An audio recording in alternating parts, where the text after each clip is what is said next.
സമാനതകളില്ലാത്ത ദൗത്യമേറ്റെടുത്തുകൊണ്ട് മുന്നോട്ട് പോവുകയാണ് മിഷൻ അർജുൻ എന്ന ഈ ക്യാമ്പയിൻ. കാരണം മിഷൻ അർജുനിൽ അർജുൻ എവിടെയെന്ന ആകാംക്ഷയുയർത്തുന്ന ചോദ്യത്തിന് ഉത്തരം തേടുകയാണ്. കുടുംബത്തിൻ്റെ വേദന, കോഴിക്കോടുകാരുടെ വേദന, മലയാളികളുടെ കാത്തിരിപ്പ്, അങ്ങനെ നിരവധി ഘടകങ്ങളുണ്ട്.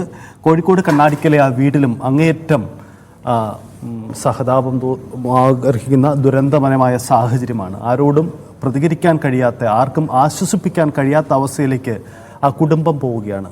എന്താണ് കുടുംബം, ഒപ്പം കോഴിക്കോടുകാർ അർജുനെ കാണാത്ത ഈ 12ാം നാളിൽ ഈ തിരോധാനത്തിൽ എങ്ങനെ പ്രതികരിക്കുന്നു എന്നുകൂടി നോക്കാം. അശ്വതി പിള്ളയുണ്ട് നമുക്കൊപ്പം. അശ്വതി ഇന്നലെ കുടുംബാംഗങ്ങളുമായി സംസാരിച്ചതാണ്, അവരുടെ വേദനകൾ, അവിടുത്തെ സാഹചര്യങ്ങൾ പങ്കുവെച്ചതാണ്. കുടുംബത്തിൻ്റെ ഒരു അവസ്ഥ, പൊതു അവസ്ഥ എന്താണിപ്പോൾ? കാരണം ഈ കർണാടക രക്ഷാ ദൗത്യവുമായി ബന്ധപ്പെട്ട പുതിയ വാർത്തകൾ അവരുടെയും ശ്രദ്ധയിൽ വരുന്നുണ്ടാവും. പല പ്രതീക്ഷകളുണ്ട്. ഓരോ ദിവസവും പ്രതീക്ഷകളോടെ കാത്തിരിക്കുമ്പോഴും അതിൽ വ്യക്തത ഉണ്ടാവുന്നില്ല. ഇങ്ങനെ നീണ്ടുപോവുകയാണ്. ഇന്ന് 12ാം നാളിലാണ്. എന്താണ് അവിടുത്തെ സാഹചര്യം? നാട്ടുകാർ, കുടുംബം ഒക്കെ എങ്ങനെ പ്രതികരിക്കുന്നു?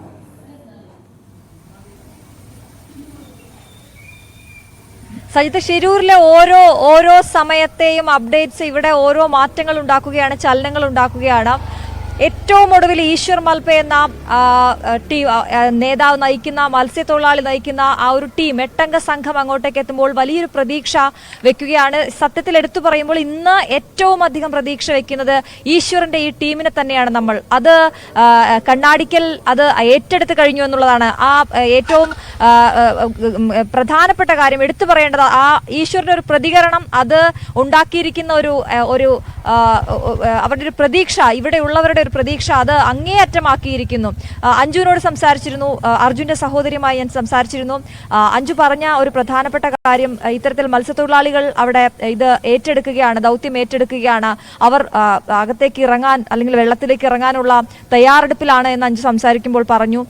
എന്ത് തോന്നുന്നു എന്ന് ഞാൻ ചോദിച്ചപ്പോൾ എന്നോട് ചോദിച്ചു, ഇത്രയും വൈദഗ്ധ്യമുള്ള ആളുകൾ അവിടേക്ക് എത്തിയിട്ടൊന്നും സംഭവിച്ചില്ല, പിന്നെ ഇവരെത്തുമ്പോൾ പ്രതീക്ഷ വെക്കേണ്ടതുണ്ടോ എന്നൊരാശങ്കയുണ്ടായിരുന്നു. പക്ഷേ അതിനുശേഷമാണ്, അഞ്ജുനോട് സംസാരിച്ചതിന് ശേഷമാണ് ഈശ്വറിന്റെ നേതൃത്വത്തിലുള്ള ടീം അവിടെ മാധ്യമങ്ങളോട് സംസാരിച്ചത്.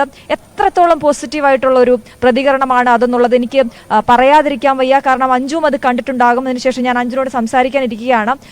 അത്രത്തോളം പോസിറ്റീവായിട്ടാണ് അവിടെ നിന്നുള്ള പ്രതികരണം ലഭിച്ചിരിക്കുന്നത്.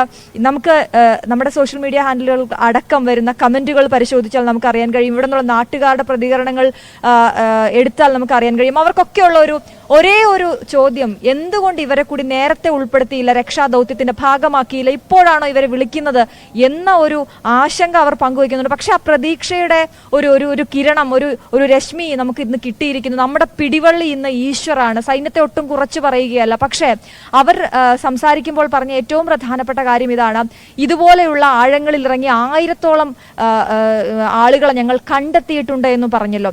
അതിൽ നമ്മുടെ അർജുൻ 1001ാമത്തേതായി വരട്ടെ എന്ന് നമുക്ക് പ്രത്യാശിക്കാം. ആ ഒരു പ്രതീക്ഷ ഇപ്പോൾ കണ്ണാടിക്കലുണ്ട് സജിത്ത്.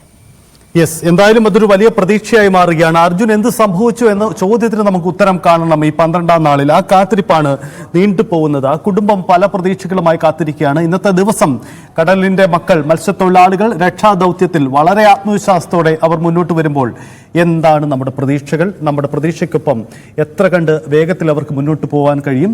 ഗംഗാവലിയുടെ പ്രതികൂല സാഹചര്യങ്ങളെ എങ്ങനെ നേരിട്ടുകൊണ്ട് ഈ വെല്ലുവിളി ഏറ്റെടുത്തവർ മുന്നോട്ട് പോകും? അങ്ങനെ നിരവധി ചോദ്യങ്ങളുണ്ട് നമുക്ക് മുന്നിൽ. എന്തായാലും വലിയ ആത്മവിശ്വാസത്തിലാണ്. ഇപ്പോൾ സമയം 10:30 അടുക്കുന്നു. അങ്ങനെയെങ്കിൽ അരമണിക്കൂറിന് ശേഷം രക്ഷാദൗത്യം ആരംഭിക്കും. തീർച്ചയായും തുടർന്ന് ഓരോ മിനിറ്റിലും നമുക്ക് അപ്ഡേറ്റുകൾ ലഭ്യമാവും. എന്താണ് ഈ പുഴയുടെ ആഴങ്ങളിൽ അവിടുത്തെ നമുക്കിതുവരെയും കണ്ടെത്താൻ കഴിയാത്ത സത്യമെന്ത്? എവിടെയാണ് അർജുൻ്റെ ലോറി ഉള്ളത്? ലോറിയിൽ അർജുൻ കുടുങ്ങിക്കിടക്കുന്നുണ്ടോ എന്ന നമ്മുടെ ചോദ്യത്തിന് ഉത്തരം കണ്ടെത്താൻ കഴിയും. അങ്ങനെ ഈ തിരച്ചിൽ അതിൻ്റെ സുപ്രധാനമായ ഘട്ടത്തിലേക്ക് ഇന്നത്തെ ദിവസം കടക്കുന്നുവെന്ന കാര്യമുണ്ട്. അങ്ങനെ മത്സ്യത്തൊഴിലാളികൾ ഈ പുഴയുടെ കുത്തൊഴുക്കിലേക്ക് ഇറങ്ങിച്ചെന്നുകൊണ്ട് രക്ഷാദൗത്യത്തിന് നേതൃത്വം നൽകുമ്പോൾ മറുവശത്ത് നേവിയുടെ സംഘവും സുസജ്ജമാണ്. ഗോവയിൽ നിന്നടക്കം പുതിയ ഉപകരണങ്ങളും മറ്റും സജ്ജമാക്കിക്കൊണ്ട് നേവിയുടെ മിഷൻ സംഘങ്ങളും ഈ ദൗത്യം ഏറ്റെടുക്കുകയാണ്.